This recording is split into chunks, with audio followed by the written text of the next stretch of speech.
தந்தையே உம்மை ஆராதிக்கின்றோம். வாழ்வை உமக்கே அளிக்கின்றோம். உம்மை அன்பு செய்கின்றோம்.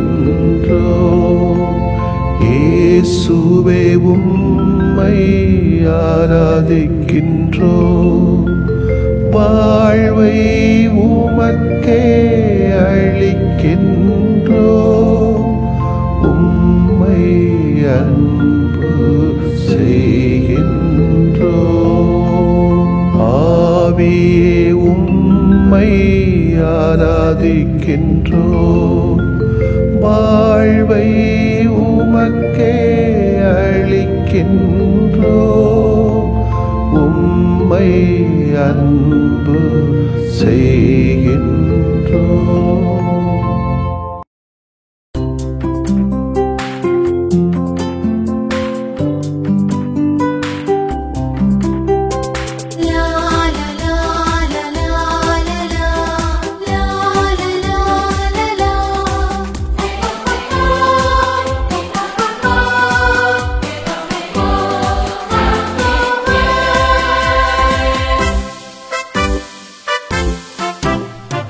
மீட்பர் நமக்காய் பிறந்துள்ளார்.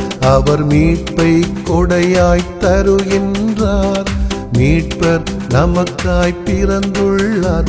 அவர் மீட்பை கொடையாய் தருகின்றார்.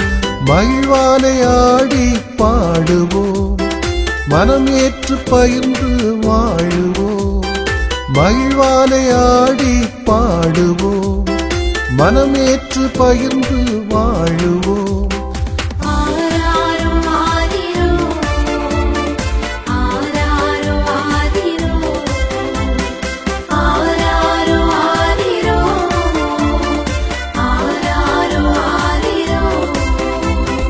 மீட்பர் நமக்காய் பிறந்துள்ளார். அவர் மீட்பை கொடையாய் தருகின்றார்.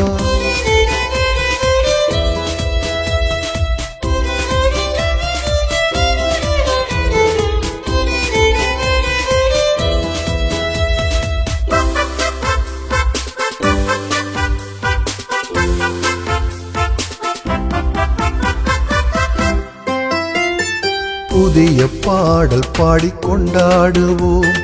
போற்றி போற்றி நாம் வாழ்த்திடுவோம். புதிய பாடல் பாடி கொண்டாடுவோம். போற்றி போற்றி நாம் வாழ்த்திடுவோம். இறையின் ஆட்சியை முழங்கிடவே, இறையன்பின் ஆட்சியை நனவாக்கவே,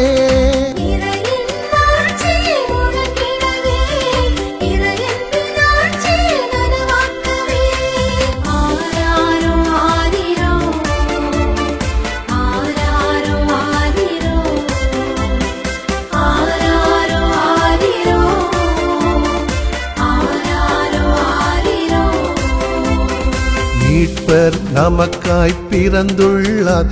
அவர் மீட்பை கொடையாய் தருகின்றார்.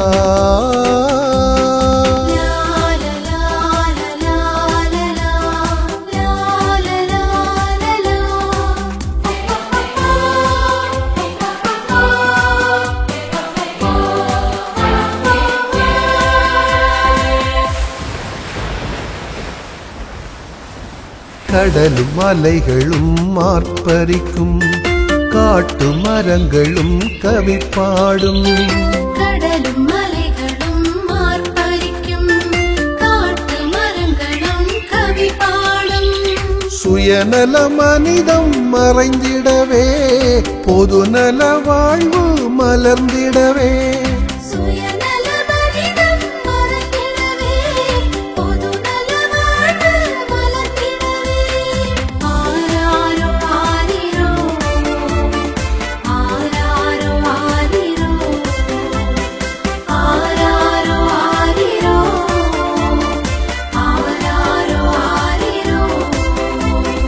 மீட்பர் நமக்காய் பிறந்துள்ளார்.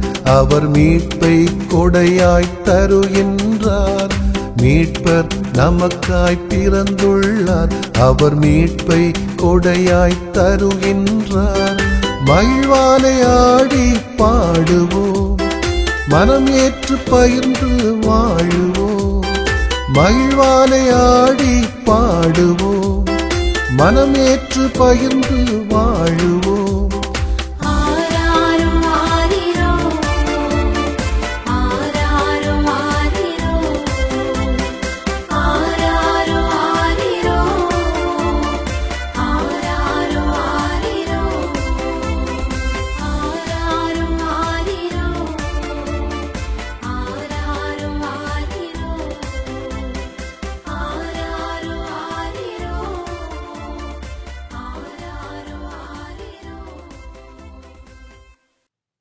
மத்தேயு எழுதிய நற்செய்தி அலகு 2 இறை சொற்றொடர்கள் 1 முதல் 12 வரை. ஏரோது அரசன் காலத்தில் யூதேயாவில் உள்ள பெத்லகேமில் இயேசு பிறந்தார். அப்போது கிழக்கிலிருந்து ஞானிகள் எருசலேமுக்கு வந்து, யூதர்களின் அரசராக பிறந்திருக்கிறவர் எங்கே? அவரது விண்மீன் எழக் கண்டோம், அவரை வணங்க வந்திருக்கிறோம் என்றார்கள். இதை கேட்டதும் ஏரோது அரசன் கலங்கினான். அவனோடு எருசலேம் முழுவதும் கலங்கிற்று. அவன் எல்லா தலைமை குருக்களையும் மக்களிடையே இருந்த மறைநூல் அறிஞர்களையும் ஒன்று கூட்டி மெசியா எங்கே பிறப்பார் என்று அவர்களிடம் விசாரித்தான்.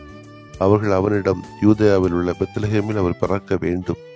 ஏனெனில் யூதா நாட்டு பெத்லகேமே, யூதாவின் ஆட்சி மையங்களில் நீ சிறியதே இல்லை.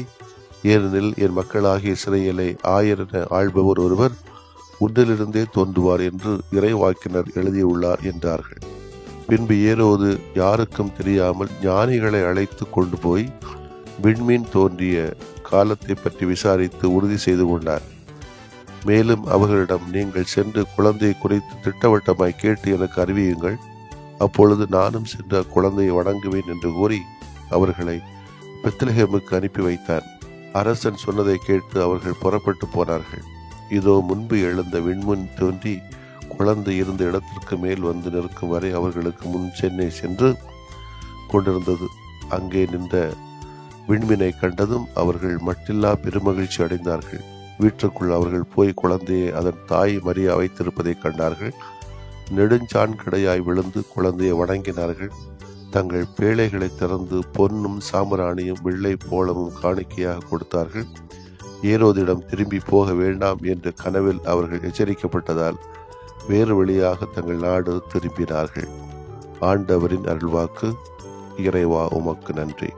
கிறிஸ்து இயேசுவிலே பிரியமுள்ள சகோதரிகளே, சகோதரர்களே, திருக்காட்சியின் பெருவிழாவை அகில உலக திருஅவை இன்று கொண்டாடி மகிழ்கின்றது. ஒற்றுமையோடும் இறைமையை தேடுகின்ற ஆவலோடும் தங்களை பகிர்ந்து கொள்கின்றவர்களுக்கு திருக்காட்சி விழா அர்த்தமளிக்கிறது. இந்த உலகத்திலே எல்லா காட்சிகளும் நமக்கு ஏதாவது ஒரு அர்த்தத்தையோ அல்லது மகிழ்ச்சியையோ கொடுத்து கொண்டே இருக்கிறது. பிறந்த குழந்தையின் காட்சி தாயின் உள்ளத்தில் மகிழ்ச்சியை கொடுக்கிறது. சூரியனின் காட்சி மனித உடலுக்கு தேவையான வெப்பநிலையை கொடுக்கிறது. இயற்கையின் காட்சி கடவுளின் பிரசன்னத்தை காட்டுகிறது. ஆனால் ஆண்டவருடைய திருக்காட்சி நமக்கு வாழ்வை கொடுக்கிறது. ஏனென்றால் ஆண்டவரை கண்டு இத்தகைய வாழ்வை பெற்ற 3 நபர்களைத்தான் இன்றைய இறைவாக்கு பகுதியிலே நாம் பார்க்கிறோம். விவிலிய அறிஞர்களின் கூற்றுப்படி இந்த 3 நபர்களும், அதாவது கஸ்பார், மெல்கியோர், பல்தசார், இவர்கள் ஞானிகள் அல்ல. ஒருவேளை ஞானிகளாக இருந்திருந்தால் யூதர்களின் அரசனாக பிறந்தவர் எங்கே என்று சாதாரண, அதாவது பட்டறிவோடு செயல்படுகிற அரசரிடம் கேட்க வாய்ப்பில்லை. அதுவும் ஏரோது தன் பதவியை தக்க வைக்க தன் உறவினர்களை கொண்டவர். இவர்கள் அரசர்களாக இருக்கவும் வாய்ப்பில்லை. ஏனென்றால் அரசர்களாக இருந்தால் ஒருவேளை ஏரோது தன் அரண்மனையில் அவர்களை தங்க வைத்து விட்டு தன் படை வீரர்களை அனுப்பி தேட கட்டளை பிறந்திருக்கலாம். உண்மையில் இவர்கள் யார் என்றால் வானியல் பண்டிதர்கள். நட்சத்திர நகர்வு, பறவை இடம்பெறுதல் போன்றவை வைத்து காலங்களை கணிக்கக்கூடியவர்கள். அதனால்தான் பிறந்தவர் அரசராக ஆட்சி செய்வார், கடவுள் நிலையை பெற்றவர், மனிதனாக செயல்படுவார் என்ற விஷயங்களை எல்லாம் அடையாளமாக பொன், தூபம், வெள்ளை போல வழியாக காட்டுகிறார்கள். இதை காணிக்கையாக கொடுக்கிறார்கள். பாலன் இயேசுவின் காட்சி எப்படி இவர்களுடைய வாழ்க்கையிலே வாழ்வை கொடுக்கிறது என்றால், இவர்கள் ஒற்றுமையோடு வருகிறார்கள். வெவ்வேறு நாட்டவர்களாக இருந்த போதிலும் ஒற்றுமையோடு ஒரு விண்மீன் வழிகாட்டுதலால் வந்தார்கள். வெவ்வேறு இனத்தவர்களாக இருந்தாலும் இவர்களுடைய ஒற்றுமை பாலனின் காட்சி வாழ்வை கொடுக்கிறது. நாமும் கடவுளை காண எங்கெங்கேயோ திரிகிறோம், அலைகிறோம். ஆலயம் செல்கிறோம், குடிசடிக்கு செல்கிறோம், முதல் வெள்ளிக்கிழமைக்கு செல்கிறோம், முதல் வியாழக்கிழமைக்கு செல்கிறோம், சிறப்பு வழிபாடுகளுக்கு போகிறோம், கஞ்சி குடிக்க போகிறோம், தண்ணீர் தெளிக்க போகிறோம், பிரசாதம் வாங்க போகிறோம். ஒற்றுமையோடு போகிறோமா, வருகிறோமா? இயேசுவை, இறைவனை, நல்லவைகளை தேட வேண்டும் என்ற ஆதங்கத்தோடு ஆவலோடு செல்கிறோமா? முடிந்தவரையினும் பிறரோடு இருப்பவற்றை பகிர்ந்து கொள்ள ஆவலோடாவது இருக்கிறோமா? பாலன் இயேசு பிறந்ததை அறிந்ததும் தங்களிடம் உள்ளதை பகிர்ந்து கொள்ள முன் வருகிறார்கள். இடையர்கள் தங்களிடம் உள்ளதை கொடுக்க பாலனை தேடினார்கள். நம்ம எதுக்கு போறோம்? அவர்கிட்ட இருந்து பெறுவதற்காக தான் நம்ம போறோம். அவர்கள் கண்டு கொண்டு வாழ்வு பெற்றார்கள். ஏரோது இயேசுவிடமிருந்து எடுக்க தேடினார். எனவே காட்சி கிடைக்கவில்லை. விவிலியத்தில் கூட சாரிபாத்து கைம்பெண், ஏழை கைம்பெண் சக்கையை கொடுக்க முன் வந்தார்கள். கடவுளிடமிருந்து வாழ்வு பெற்றார்கள். விரும்பி கொடுக்கும் மனம் இருக்கிறதா நமக்கு? 3 நபர்களும் மகிழ்ச்சியோடு வந்தார்கள், கண்டு கொண்டார்கள். ஏரோது துக்கத்தோடு தேடினான், சுயநலத்தோடு தேடினான். எனவே இயேசுவின் காட்சி கிடைக்கவில்லை. நாம் கடவுளை காண மகிழ்ச்சியோடு வந்திருக்கிறோமா? மன்றாடுவோமாக. உலகின் ஒளியாக உம்மை வெளிப்படுத்திய ஆண்டவரே, உம்மை போற்றுகிறோம். உலகில் வாழும் அனைத்து நாட்டு மக்களுக்கும் நீரை மீட்பராக, ஒளியாக, வழியாக, நம்பிக்கை நாதமாக உம்மை வெளிப்படுத்தி இருப்பதற்காக நன்றி சொல்கிறோம். நாங்களும் ஒற்றுமையோடு எங்களையே பகிர்ந்து கொள்ள, உம்மை ஆதங்கத்தோடு ஆவலோடு தேட எங்களுக்கு உமது காட்சியை எங்களுக்கு தாரும். ஆமேன்.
உயரிவருள்ளடையாளத்தை தாழ்ந்து பணிந்து ஆராதிப்போம்.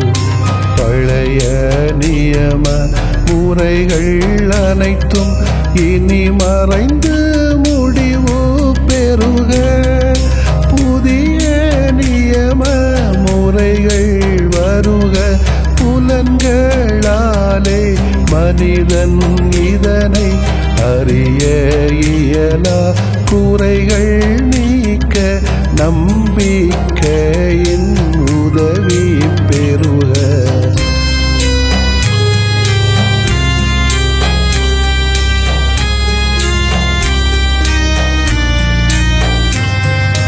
தந்தை அவர்க்கும் மகன் அவர்க்கும் புகழ்ச்சியோடு வெற்றியாக்கும். மீட்பின் பெருமை மாட்சிமையோடு வலிமை வாழ்த்து யாவுமாக. இருவரிடமாய் வருகின்றவராம் தூய ஆவியானவர்க்கும் அளவில்லாத சமப்புகழ்ச்சி என்றுமே உண்டாகுக. ஆமென். வானென்று அவர்களுக்கு அப்பமளித்தீரே, இனிமையெல்லாம் தன்னகத்தில் கொண்ட அப்பம் இதுவே. மன்றாடுவோமாக. இறைவா, இந்த வியப்புக்குரிய அல்வடையாளத்திலே உம்முடைய பாடுகளின் நினைவு எங்களுக்கு விட்டு சென்றீ. உம் திருவுடல் திருரத்தமாகியவற்றின் தூய மறைவருளை வணங்கும் நாங்கள் உமது மீட்பின் பயனை இடைவிடாமல் துய்த்து உணர்ந்து மகிழ அருள்வீராக. தந்தையாகிய இறைவனோடும் தூய ஆவியாரின் ஒன்றிப்பில் இறைவனா என்றென்றும் வாழ்ந்து ஆட்சி செய்த உம்மை மன்றாடுகிறோம்.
அகவீட்டின் வாசலிலே அன்பு தோரணம் அழகழகாய் அலங்கரித்து ஆலயம் நுழைந்திடுவோம். அகவீட்டின் வாசலிலே அன்பு தோரணம் அழகழகாய் அலங்கரித்து ஆலயம் நுழைந்திடுவோம்.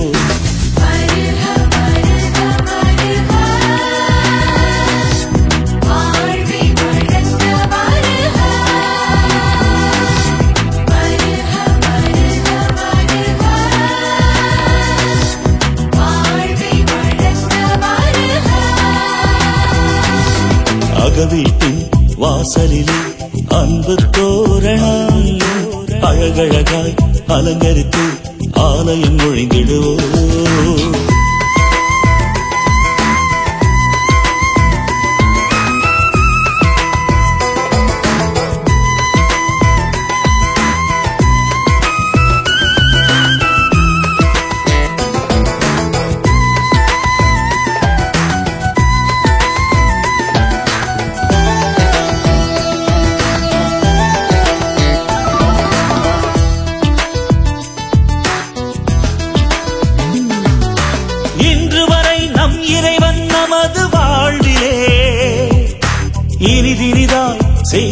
வந்த நன்மைகள் நினைந்திடுவோம்.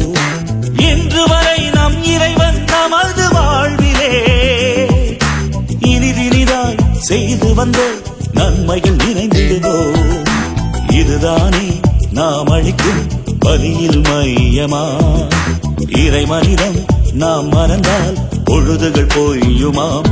இறைமகனேசு நினைவினிலே இறை குலம் சேர்க்க நிறைவினிலே, இறைமகனேசு நினைவினிலே இறை குலம் சேர்க்க நிறைவினிலே, இறையாட்சி இயக்கத்தின் லட்சிய பாதையிலே, இறையாட்சி இயக்கத்தின் லட்சிய பாதையிலே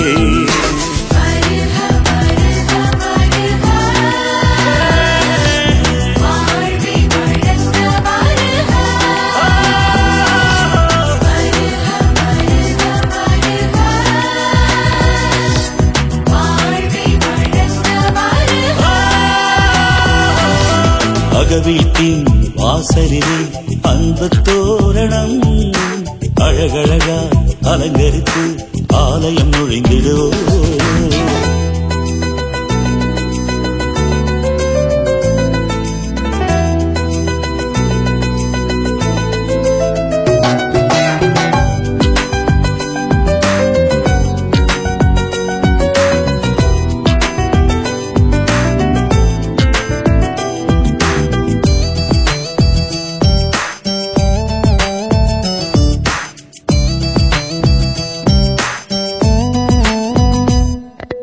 இன்று முதல் நம் பார்வைகள் புது பாதையில் இறை அன்பை இதயத்திலே இணைத்தே பயணிப்போம்.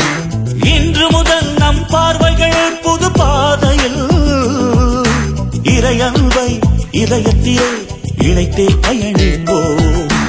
இறை கூறும் வார்த்தைகள் வாழ்வின் வெற்றியா? இதுவன்றி நாம் புரியும் செயல்கள் தோல்வியாம். இனி யுகம் மீட்க சங்கமிப்போம், இனமதம் மாற்றி ஒன்றிணைவோம். இனி யுகம் மீட்க சங்கமிப்போம், இனமதம் மாற்றி ஒன்றிணைவோம். இதை கண்டு இயற்கையுமே இனிய பன்னிசைத்திடவே, இதை கண்டு இயற்கையுமே இனிய பன்னிசைத்திடவே.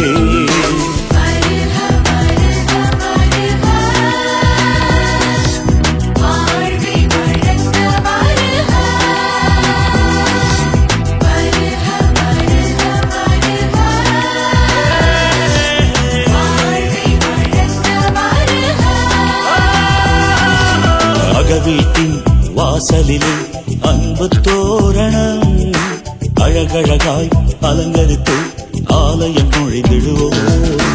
அகவீட்டின் வாசலிலே அன்பு தோரணம் அழகழகாய் அலங்கரித்து ஆலயம் நுழைந்திடுவோம்.